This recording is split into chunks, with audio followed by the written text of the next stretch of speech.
मैं हूँ आशुतोष कुमार रंजन। आज हमारे साथ ज्योत्सना जी है जो आदिवासियों के हक के लिए लड़ाई लड़ती है। ज्योत्सना जी, इतना आक्रोशित क्यों? आक्रोशित नहीं है। देखिए, ज़बरदस्ती हमको कोई बनाने खोजेगा, बोलेगा कॉलम में हिंदू लिखो, हम कैसे लिखेंगे? हमारे लिए कस्टमरी लॉ है भाई, हम आदिवासी समाज से आते हैं। अगर आदिवासी हिंदू है तो फिर उसके लिए कस्टमरी लॉ क्यों है? और ये जो ज़बरदस्ती हिंदू नैरेटिव बना रहे, कॉलम में लिखो, ज़बरदस्ती लिखो लिखो लिखो, तो उनको बोलो ना कि आदिवासी लिखो। हिंदू क्यों लिखेगा? आदिवासी लिखो आप, हिंदू मत लिखो, आदिवासी लिखो आप कॉलम में। अगर आप हम लोग को सरना सनातन को एक मानते हैं तो आप बलि दो। हम तो मुंडा ट्राइब कम्युनिटी से, तो हम लोग सात श्रृंगार के साथ पूजा करते हैं, बलि प्रथा है हमारे में। आप भी अपने भगवान को बलि चढ़ाओ, भेलवा फाड़ो। आप ज़बरदस्ती मत थोपिए। मैं आदिवासी हूँ, मेरे बगल वाले आदिवासी है, तो ये हमारा घर का मैटर है कि हम लोग किस स्थान पर जाएंगे नहीं है।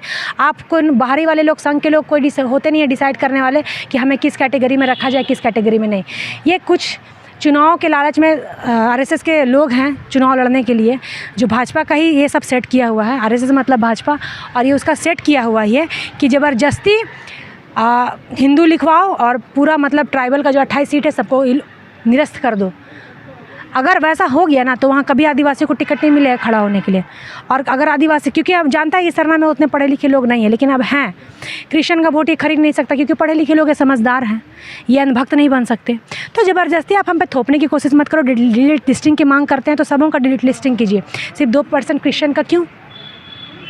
लगभग 2000 में झारखंड जब अलग हुआ था तो उसमें आदिवासियों की बात कही गई थी। लगभग 14 बार सरकारें भी बनी, फिर भी आदिवासी अपने आप को बैकफुट पे क्यों समझ? देखिए, झारखंड राज्य अलग हुआ आदिवासियों के हित के लिए, लेकिन ये हमारी दुर्भाग्यपूर्ण है कि जो भी सरकार मंत्री बना, ये कभी आदिवासियत के लिए बात नहीं की कि आदिवासी का कोड होना चाहिए। सरकार तो बनी आदिवासी की सरकार बनी, लेकिन पार्टी की भी तो सरकार बनी। पार्टी वाला तो बाहरी सेंट्रल पार्टी तो कभी नहीं चाहेगा कि आदिवासी का यहाँ हक मिले। उसको कहते हैं कि हम आदिवासी के साथ हैं। देखिए, अभी इस बार हेमंत सोरेन जी ने सरना कोड की मांग की है सेंट्रल से, लेकिन सरना सिर्फ झारखंड में है और सिर्फ झारखंड के लिए सेंट्रल एक कोड नहीं दे सकता है। मुस्लिम कम्युनिटी मान लीजिए सिया सुनी है, उसके लिए फिर भी एक कौम है मुस्लिम, है ना।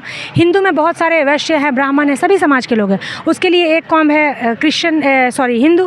क्रिश्चियन में भी है, जीएल है, कोई कैथलिक है, लेकिन उसके लिए भी एक कम्युनिटी है क्रिश्चियन। तो फिर सरना में भी मुंडा, उरांव, हो, संथाल, गोंड है, सबको अलग अलग सेंट्रल नहीं दे सकती है ये कोड। इसलिए सबों को मिला के आदिवासी कोड देने की मांग करते हैं सेंट्रल से। और अब झारखंड अलग राज्य आदिवासियों के हित के लिए हुआ था, लेकिन आज आदिवासी उतने गर्त में है, नीचे गिरते जा रहे हैं, इसलिए हम आदिवासी कोड की मांग करते हैं सेंट्रल गवर्नमेंट से। आदिवासी को लेकर सम्मेलन किया जा रहा है बड़ा, उसमें कहा जा रहा है कि कहाँ सम्मेलन किया जा रहा है? जो बीजेपी के द्वारा किया जा रहा है, आरएसएस के द्वारा। हाँ, तो बीजेपी आरएसएस के द्वारा किया जा रहा है, आदिवासी के द्वारा किया नहीं जा रहा है। उसमें आदिवासियों का भी बहुत वो बुड़बक जो कन्वर्ट मतलब जिनको अनभक्त लोग कर दिया ना, लोग उल्टा पल्टा नैरेटिव सेट करके, वो लोग हैं वहाँ पे, गिने चुने लोग जो भाजपा पार्टी के हैं, वो लोग सिर्फ दिल्ली में राजनीति कर रहे हैं। बाकी और कोई आदिवासी समुदाय यहाँ नहीं कर रहा है। कल हम लोग भी जा रहे हैं जसपुर इसका विरोध करने।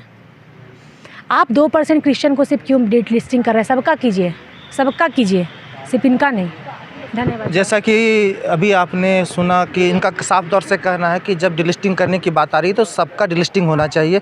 और भी खबरों के लिए आप हमारे सोशल संवाद न्यूज़ से बने रहिए। नमस्कार।